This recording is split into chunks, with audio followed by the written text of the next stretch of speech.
did you get to the mandolin? Did you start playing guitar first, or? It was a long process. I started on drums. I was a percussionist growing up.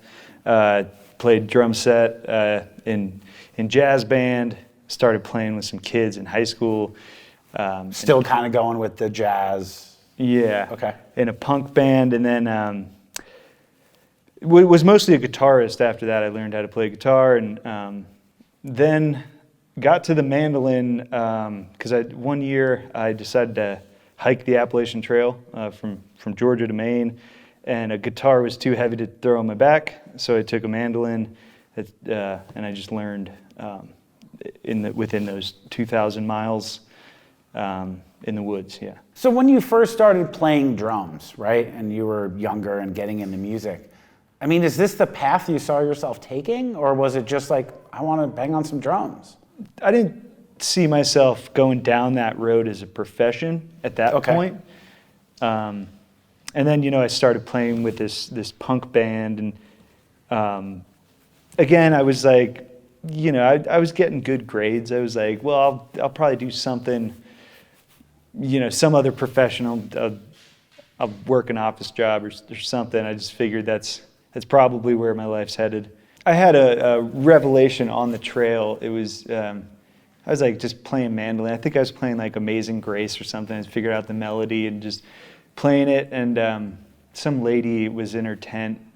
We were by a shelter, and when I stopped playing, she's just like, "Oh my God, that was beautiful. Thank you so much." She's like so appreciative that I was playing this music out there. 'Cause all you've been hearing are birds for the past 2 months.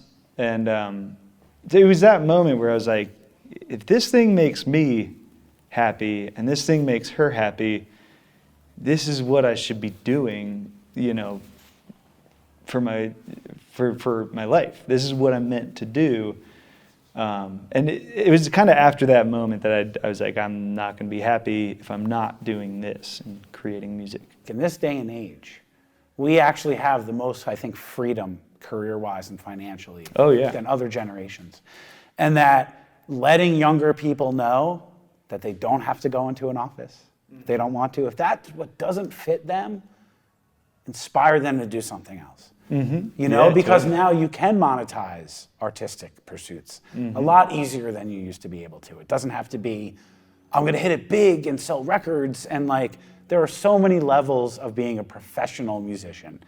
There's so many people I talk to that are like, oh, I wish I stuck with music. I learned trombone and orchestra, and then I just fell off. Right. And it's like, I think like it was playing with other people and connecting with my peers that like really inspired me to do this more. And I think if everybody had that experience, they'd be better off. It was, I'm just thinking of it now. The moment my life changed was when that punk rocker approached me in high school, and was like, "You want to jam?"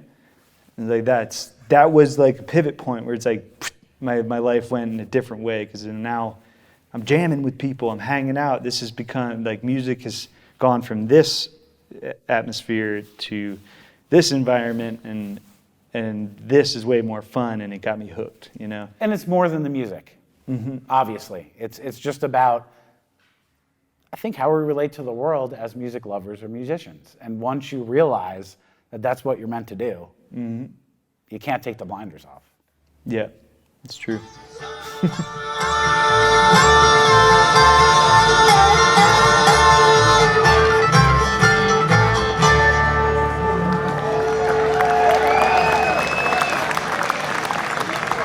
Oh, thank you so much.